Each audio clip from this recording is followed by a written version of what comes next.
Not on. अच्छा sir, इसको आप किस जुमरे में डालेंगे? Is this corruption, is this inefficiency, is this क्या है ये जो कि आप जबकि ये शर्त भी नहीं रही थी कि डिग्री जो है वो आपके पास होनी चाहिए, तो फिर जाली डिग्रियों का सारा मामला, इसको किस जुमरे में आप रखते हैं? आप इसको कैसे देखते हैं?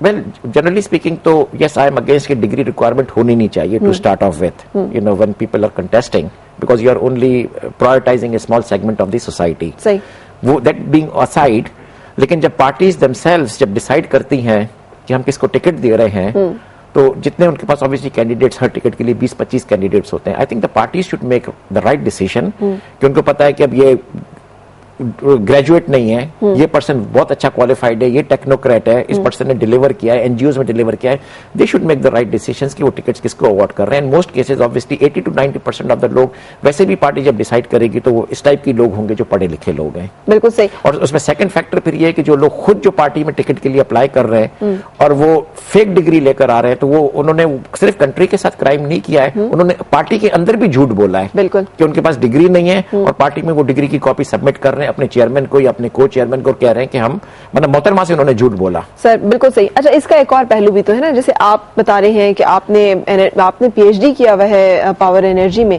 और यकीनी तौर पर आपका बहुत कंट्रीब्यूशन उसके ऊपर होगा, और फिर उसके साथ आपने एनर्जी पॉलिसी भी लिखी। एक ऐसा शख्स जिसके पास ग्रेजुएशन की डिग्री भी नहीं होगी, या जिसके पास वो आपकी तजावीज को क्या समझ सकेगा कभी कि आप क्या क्या रहे हैं?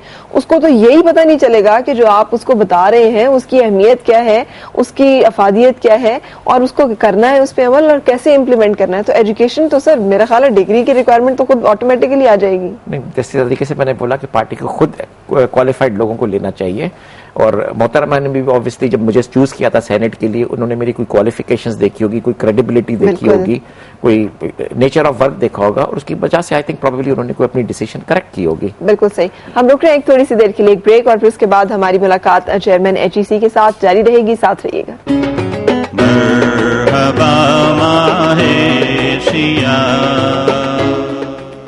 खुश आमदेद और सुबह खैर। Chairman higher education commission doctor Javed लगारी मेरे आज मेहमान हैं, और इनसे हमारी गुफ्तगू का सिलसिला। अच्छा सर, मुझे कह रहे हैं डिग्रियों का मामला सुस्त रवि का कुछ शिकार हो गया है बवजूद प्रेशर और तमाम चीजों के, और आपको कहा जा रहा है slow down, calm down, relax, कोई जरूरत नहीं है ज्यादा तेज चलने की। इसमें कितनी सदाकत है? नहीं, हम पे बिल्कुल हमें नहीं कहा गया है कि स्लो डाउन। अच्छा, फिर एक नॉर्मल प्रोसेस है कि जो ऑब्वियसली स्लो हो गया है, बिकॉज एक वेरिफिकेशन प्रोसेस जो होता है, यू हैव टू अंडरस्टैंड कि जब नॉर्मली लोग आते हैं डिग्रीज अपनी वेरीफाई कराने हायर एजुकेशन कमीशन में, वो अपनी डिग्री और इंटर और मैट्रिक लेकर आते हैं, और किसी के पास मास्टर्स वेरीफाई कराना होता है तो वो बैचलर्स को भी इंटर और मैट्रिक को लेकर आते हैं।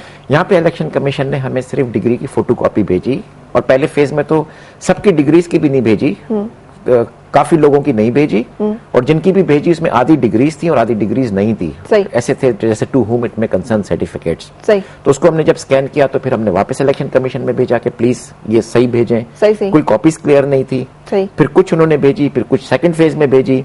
अभी तक कुछ डिग्रीज हमें इलेक्शन कमीशन ने आज तक भेजी भी नहीं है, कुछ पार्लियामेंटेरियंस के। फिर जब हमने फिर ऑब्वियसली हमारे पास डेटा नहीं होता है बिकॉज अब मैट्रिक इंटर नहीं है, तो जहां से उनको डिग्री मिली उनके पास फाइल्स में ये चीजें रिकॉर्ड में होती हैं, बिकॉज वो भी वेरीफाई करना होता है। So we could only do is write back to the universities. हमने तकरीबन सारी यूनिवर्सिटीज, उसमें 30-35 यूनिवर्सिटीज इन्वॉल्व थी, उनको खत लिखा। बहुत सारी यूनिवर्सिटीज में डिफिकल्टी ये होती है कि कुछ रिकॉर्ड्स मेंटेन करते हैं, कुछ डिग्री इश्यू करने के बाद रिकॉर्ड्स डिस्ट्रॉय कर लेते हैं। अच्छा। फिर वो कहने लगे कि हमारे पास मैट्रिक इंटर नहीं है, तो हमने बोला वेल मैट्रिक इंटर नहीं है तो आप प्लीज उनको कांटेक्ट करें, उनसे मंगवाएं। अब ये जो प्रोसेस चलता रहा इसमें तकरीबन 1-1.5 महीना लग गया। नॉर्मली ये 2 हफ्ते या 3 हफ्ते में ये काम हो जाता। बिल्कुल सही। अब उन्होंने तकरीबन हर यूनिवर्सिटीज ने जिनके पास नहीं है, उन्होंने back to the parliamentarians letter लिखा है कि प्लीज अपनी मैट्रिक और इंटर लेकर आए। इलेक्शन कमीशन को भी मोस्ट प्रोबेबली लिखा है कि उनके पास शायद होगा रिकॉर्ड में, या वो भी कांटेक्ट कर सकते हैं। लेकिन इन द मीन टाइम आपको पता है पिछले 2-3 हफ्तों से फ्लड आया हुआ है। हर पार्लियामेंटेरियन अपनी कॉन्स्टिट्यूएंसी में है। ठीक है। अब जब वो कॉन्स्टिट्यूएंसी में है और उनके ऑब्वियसली डॉक्यूमेंटेशन हो सकता है कि उनके इस्लामाबाद में या लाहौर में या बड़े शहरों में या घरों पे, कॉन्स्टिट्यूएंसी में वैसे कोई नजर तो नहीं आया है। मेरे ख्याल से कागजों में शायद हो। तो एनीवे लेकिन बात यह है कि एक प्रोसेस एक नेचुरल तरीके से स्लो हो गया है बिकॉज ऑफ द फ्लड। ठीक है। और जब तक फ्लड रिसीड नहीं करता और लोग रिटर्न नहीं करते हैं बैक टू देयर प्लेसेस, जब तक obviously we also can not push people, we can not push the universities and the universities can not push them कि आप ये डॉक्यूमेंटेशन प्रोवाइड करें। बिल्कुल सही। अच्छा, इसमें भी कोई तखसीस का मामला रखा जाएगा? हम देखते हैं मुशर्रफ साहब के दौर में भी एक वजीर थे जिनकी डिग्री जो है PhD की वो जाली थी, नेट से डिग्री ली हुई थी और वो चल रही थी। माशाल्लाह इस वजारत में भी एक साहब है बड़े इम्पोर्टेंट, तगड़े जिसे कहते हैं, ताकतवर, उनकी भी डिग्री जाली है। अब आप गरीब और जो आम मेंबर्स हैं उनको तो आप फेक क्लेम कर रहे हैं। व्हाट अबाउट उन लोगों के जो जरा इख्तियार भी रखते हैं और ताकत भी रखते हैं और जो हो सकता है आपको डराएं भी जरा सही तरह से? नहीं, हमारे लिए we are not going with names sir. For us they are all university graduates. ठीक है। As far as the Higher education Commission is concern, हम उनको ये भी एज ए पार्लियामेंटेरियन भी नहीं देख रहे हैं, एज ए फेडरल मिनिस्टर भी नहीं देख रहे हैं, एज ए प्रेसिडेंट भी नहीं देख रहे हैं, एज ए प्राइम मिनिस्टर भी नहीं देख रहे हैं। ठीक है। हम देख रहे हैं कि यूनिवर्सिटी की डिग्री है, इररिस्पेक्टिव कि उसमें क्या नाम लिखा हुआ है और वो किसको मिली है। यूनिवर्सिटी अगर वो नहीं है जी हाँ, तो उसमें डिफरेंट स्टेजेस हैं। एक लेवल तो वही होता है कि वो यूनिवर्सिटी ही जाली है तो उसको तो वेरीफाई करने की जरूरत ही नहीं है। सही। ठीक है। दूसरी वो है कि यूनिवर्सिटी एग्जिस्ट करती है लेकिन नॉन रिकॉग्नाइज्ड यूनिवर्सिटी है, ठीक है ना, उसकी भी डिग्री हम रिकॉग्नाइज नहीं करते तो उसको आप जाली नहीं कह सकते हैं, उसको आप हम इनवैलिड डिग्री कहते हैं। ठीक है। एक तो वो जाली हो गई कि यूनिवर्सिटी जाली है। ठीक है। दूसरी है कि यूनिवर्सिटी रिकॉग्नाइज नहीं है तो वो इनवैलिड डिग्री हो गई। सही। तीसरी फिर ये है कि पाकिस्तान के अंदर से जाली यूनिवर्सिटीज हैं। सही। और चौथी वो है कि नॉन रिकॉग्नाइज, वही वाला फेस पाकिस्तान में भी अप्लाई करता है। और पांचवा ये कि पाकिस्तान की जो रियल यूनिवर्सिटीज हैं उसमें किसी जाली तरीके से इश्यू कर दी गई है। सही।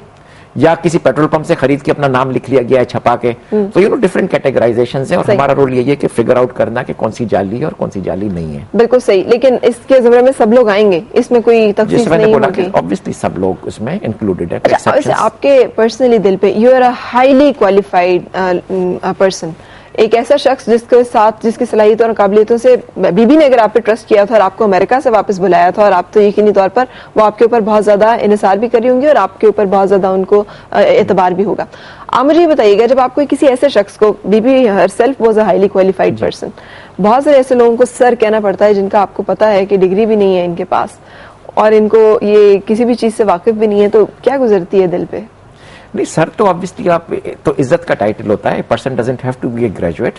अगर आपको किसी को सर बोलना है, सर डज नॉट मीन कि वो ग्रेजुएट है या होल्डिंग अ डेजिग्नेशन जहां पर के मतलब one is needed and required to have at least a vision and wisdom और एजुकेशन, तो वहां पर एक बहुत हाईली क्वालिफाइड, ये बड़ी पर्सनल सी वो कि एक ऐसा शख्स जिसने अपनी उम्र गुजारी इल्म हासिल करने पे, उसने PhD की डिग्री ली, अमेरिका जैसे मुल्क में वो रहा, वो वतन वापस आता है और यहाँ पर वो जवाबदेह है और अकाउंटेबल है ऐसे लोगों को जो जाली डिग्री होल्डर है, उसके दिल पे क्या गुजरती है? वेल ऑब्वियसली डिफिकल्टीज तो होती है इन terms of rules of business और जिस तरीके से हम लोग काम करते हैं, बिकॉज कभी डिफिकल्टी हम लोगों को भी होती है कि कभी इस टाइप की चीजें होती हैं। लेट अस से हमारे इसमें रिसर्च होता है हायर एजुकेशन में, impact factor होता है, impact factor is very important in terms, it shows the credibility of research।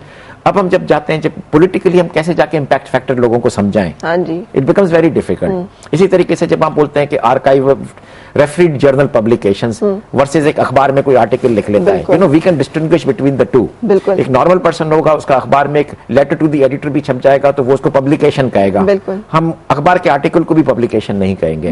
तो I think there are of course big differences in terms of the academic world के, जिसको हम लोग बोलते हैं कि चीजें जो समझने की हैं। सिमिलरली जब पावर इंजीनियरिंग की आप बात करते हैं और एनर्जी क्राइसिस की बात करते हैं, उसमें इतने फैक्टर्स होते हैं, उसमें सिर्फ ये नहीं है कि आप एक पावर हाउस बना देंगे, बिजली बना देंगे और आपका प्रॉब्लम सॉल्व हो गया। एनर्जी मैनेजमेंट की इश्यूज होती हैं, एनर्जी ट्रांसमिशन की होती हैं, नेटवर्क्स की होती हैं, ग्रिड प्रॉब्लम्स होते हैं। So there are many other issues कि आप जाके 50 पावर हाउसेस इस मुल्क में बना लें, आपका एनर्जी प्रॉब्लम सॉल्व नहीं होगा। You have to look into many other factors as well. So ये सारी चीजें टेक्निकल इश्यूज होती हैं और that is why sometimes in certain ministries I would say and in certain divisions and organisations and departments you need technocrats to head them। बिल्कुल। अच्छा, अब आपके ख्याल में इस सारी सिचुएशन में बीबी होती तो अब वो कैसे इस सारे मामले पे रिएक्ट करती, इन जाली डिग्रियों के केसेस पे और इन जगहों पे? और हम बहुत सारे ऐसे लोगों को देखते हैं, बहुत सारी ऐसी मिनिस्ट्रीज और ऐसी जगह होल्ड किए हुए जिसके वो काबिल और अहल नजर नहीं आते। How would she react? Bibi was an extremely qualified person, yes, person with a vision. बिल्कुल। और लोग ऑब्वियसली उनको जो मोस्टली जानते हैं उनके दो टेन्योर एज प्राइम मिनिस्टर थे और जब वो लीडर ऑफ द ओपोजिशन थी उससे जानते हैं, लेकिन जब वो सेल्फ एग्जाइल में गई हैं उस पीरियड में बीबी ने इतना मैच्योर किया है, मोहतरमा बोलना चाहिए मुझे कि मोहतरमा ने इतना मैच्योर किया था and she had become a leader of world calibre. सही। बिकॉज काफी जगहों पे जब मैं उनके साथ ट्रैवल भी करता था, जर्मनी में, यूएस, इंग्लैंड, फ्रांस, काफी इटली, काफी कंट्रीज में मैं उनके साथ जाता था और we used to meet world leaders also. उनका जो लेवल था सिटिंग वर्ल्ड लीडर से 2-3 ऑर्डर्स ऑफ मैग्नीट्यूड ज्यादा होता था। यू नो वो चुप करके उनकी बातें सुनते थे। She had a great vision for Pakistan और ये हम लोगों को एक बहुत बड़ा नेशनल लॉस हुआ है कि you know when we have lost her, वो जब पाकिस्तान आती और जिस तरीके से पाकिस्तान चलाती तो I think we would have seen a new Pakistan. बिल्कुल, लेकिन इस पर्टिकुलर मसले पे, फेक डिग्रीज पे उनका क्या रिएक्शन होता? आपने इतना अरसा साथ गुजारा है। आई थिंक वेरी क्लियरली कि अगर जब उनको मालूम होता कि एक पर्सन के पास, पहली बात तो जैसे मैंने बोला कि अगर उन्होंने पार्टी से झूठ बोला और ऑब्वियसली टिकट उन्होंने ही दिए थे लोगों को, which is very clear, but she did not know because she had a level of trust and credibility in the party man. बिल्कुल। तो जब उनको ऑब्वियसली अंदाजा होता कि पार्टी वालों ने मेरे से ही झूठ बोला, सही, so of course obviously that would not have been on with her. अच्छा, एक और सूरत हाल भी है पाकिस्तान पीपल्स पार्टी के अंदर भी कि जो बीबी के बहुत नजदीक लोग थे उनको हटाया गया और एक और जो टोला है वो पाकिस्तान पीपल्स पार्टी में इवॉल्व हुआ जो कि अब करंटली हुक्मरान उसमें है। आप उन लोगों में से हैं जो मोहतरमा बीबी के बहुत नजदीक थे। आप कैसा लगता है ये सारा डिस्क्रिमिनेशन और ये सारे इम्तियाजी सुलूक? I think this is not a discrimination, this is just a phase of leadership जो हमेशा होती है। शहीद जुल्फिकार अली भुट्टो के साथ उनके लोग थे जो उन पर वो ट्रस्ट करते थे, उनकी अपनी टीम थी। ऑब्वियसली उनके बाद जब बीबी आई, मोहतरमा आई, वो अपनी टीम लेकर आई। Now we have a new chairman and a co chairman of the party, they will very clearly bring their own people जिन पे वो ज्यादा ट्रस्ट करते हैं, वो ज्यादा रिलाय करते हैं। तो ये तो normally different phases of party leadership होती है और पार्टी के डिफरेंट तरीके होते हैं किस तरीके से चलते हैं। यूके में भी ये चीज होती है, अमेरिका में भी होती है। You know when you have a different Democrat president in the United states, Obama आएगा तो अब टीम ओबामा होगी, उससे पहले टीम बुश होगी, उससे पहले टीम क्लिंटन होगी। सो ये तो एक नॉर्मल रूटीन है कि जो पार्टी में होता है, तो ये तो हर एक को एक्सेप्ट करना चाहिए। मैंने ऑब्वियसली बीबी के साथ क्लोज काम किया था। I did not work very close with the current party chairman. I still belong to the party, but since I work closely with her, I can understand कि I would perhaps have had a better role had she been the prime minister. Now we obviously have a different party leadership. One can understand that obviously they will bring people that they will trust and feel more comfortable with, but that doesn't mean कि हम लोग नाराज होंगे. We still belong to the party and we will continue to support the party. बिल्कुल great. अच्छा, ये जो fake degrees वाला इशू है, आपके ख्याल में इलेक्शन कमीशन को इतना लेट इसका ख्याल क्यों, कैसे आया, जबकि हम लोग अपने जो आम शहरी जो हैं, सर मैंने एक जॉब लेनी हो ना और उसके लिए अप्लाई करना हो तो मुझे वो कहते हैं जाए अपनी डिग्रीज और क्रेडिट आवर्स जो है HEC से वेरीफाई करा के आए। मुझे कोई 2 घंटे की लाइन में आपकी खड़ा होना पड़ेगा और मैं जाके अपने 15 साल की जो एजुकेशन है या 18 साल की एजुकेशन है उसको आपसे वेरीफाई कराऊंगी, फिर जाके वो कहेंगे डिग्री रख दें, भी आपको बताएंगे। सो ये इतना जो बालातर, कानून से बालातर जो हम बाज़ औक़ात तरीक़ाकार अडॉप्ट करते हैं, ये डिग्रीज पहले क्यों नहीं सबमिट की? आई थिंक बिल्कुल आपका बिल्कुल वैलिड क्वेश्चन है और बिल्कुल ये होना चाहिए था। ये लॉ 2002 से बना था, जो ऑफकोर्स जैसे मैंने बोला कि the law was wrong, but 2002 में ये लॉ था।